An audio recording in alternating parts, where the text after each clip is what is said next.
తల్లి జన్మనిస్తుంది. తండ్రి ఆ పుట్టిన బిడ్డని ఎలా బతకాలా అనేది నేర్పిస్తాడు.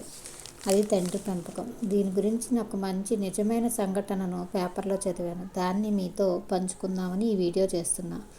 1963లో న్యూయార్క్లోని బ్రూక్లిన్లో మురికివాడల్లో జన్మించాడు జోర్డాన్. అతనికి 2 సోదరులు, 2 సోదరీమణులు. కుటుంబ పోషణ జోర్డాన్ తండ్రికి కష్టమయ్యేది. 5 పిల్లలు అన్నమాట. ఇవన్నీ చూసి జోర్డాన్ తన భవిష్యత్తుపై ఆశలు వదులుకున్నాడు. ఆయన తండ్రి మాత్రం జోర్డాన్లో తరచూ ఉత్సాహాన్ని నింపేవాడు. ఈ క్రమంలో ఒకరోజు తన చేతిలో ఓ షర్టు పెట్టి దీని విలువ ఎంతుంటుంది అని అడిగాడు. సుమారు $1. జోర్డాన్ జవాబు. దీన్ని $2లకు అమ్మగలవా? తండ్రి ప్రశ్న. సందేహంగానే సరేనన్నాడు. ఆ షర్టును శుభ్రంగా ఉతికి ఇస్త్రీ చేసే వెసులుబాటు లేదు కనుక తన చేతుల్నే ఉపయోగించి వస్త్రం మీదున్న ముడతలన్నీ తొలగించి రద్దీగా ఉండే మార్కెట్కి వెళ్ళి దాదాపు 6 గంటల తర్వాత దాన్ని $2లకు విక్రయించడంలో విజయం సాధించాడు జోర్డాన్.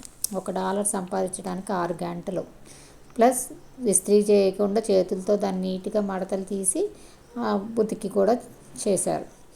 10 రోజులు గడిచాయి. తండ్రి మరో షర్ట్ ఇచ్చాడు. కాకపోతే దాన్ని ఇప్పుడు $20లకు విక్రయించాలన్నది షరతు. $2 కోసం 6 గంటలు కష్టపడితే $20 ఎలా రావాలి అంటే జోర్డాన్ తండ్రి ఏమన్నంటే ప్రయత్నించి చూడు అన్నారు. కొన్ని గంటల పాటు బుర్రలు బద్దలు కొట్టుకున్న తర్వాత ఓ ఆలోచన తట్టింది. సోదరుడి సాయంతో ఆ షర్టుపై Donald Duck, Mickey Mouse painting వేశాడు.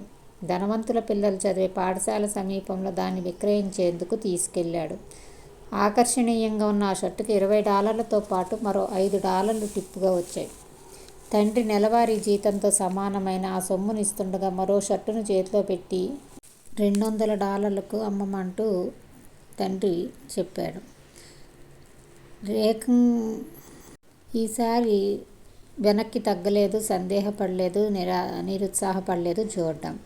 కొన్ని నెలల తర్వాత ప్రముఖ కథానాయిక ఫరహ్ ఫాసెట్ సినిమా ప్రమోషన్ నిమిత్తం న్యూయార్క్ వచ్చారు. దీన్ని అవకాశంగా తీసుకుని జోర్డాన్ పట్టుదలతో ప్రయత్నించి తండ్రి ఇచ్చిన షర్టు మీద ఫాసెట్ ఆటోగ్రాఫ్ను సంపాదించాడు.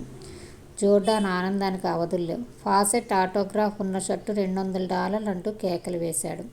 ఏకంగా $1,200లకు పోయింది అది. విషయం తెలుసుకున్న తండ్రి కళ్ళు చెమ్మగిల్లాయి.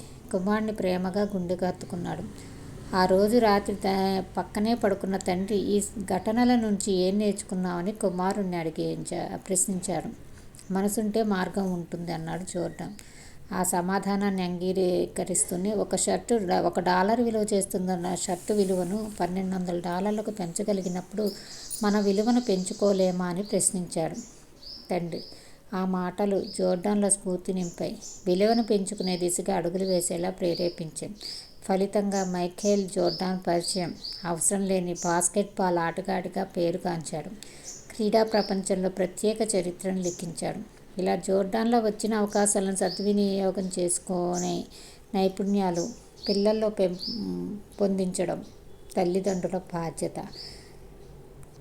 మార్కులు రావట్లేదు, ర్యాంకులు రావట్లేదు, సీట్లు రావట్లేదని పిల్లల్ని అవమానించడం కాకుండా పిల్లల్ని ఏదో ఒక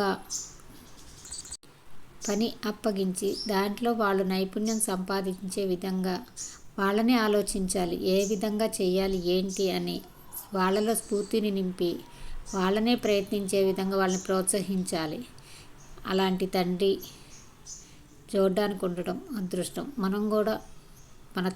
మనం కూడా తల్లిదండ్రులు మారి ఇదే పాఠాన్ని మన పిల్లల జీవితాల్లో నింపగలిగితే, ఇదే విధంగా మన పిల్లల్ని రకరకాలుగా ఆలోచింపజేయగలిగితే వారి భవిష్యత్తుకు డోకా ఉండదు. అద్భుతమైన యువతని ఈ దేశానికి మనం అందించగలుగుతాం. వీడియో నచ్చితే తప్పకుండా లైక్ చేయండి, షేర్ చేయండి, ఫాలో అవ్వండి, సబ్స్క్రైబ్ చేయండి. ధన్యవాదాలు. నమస్కారం.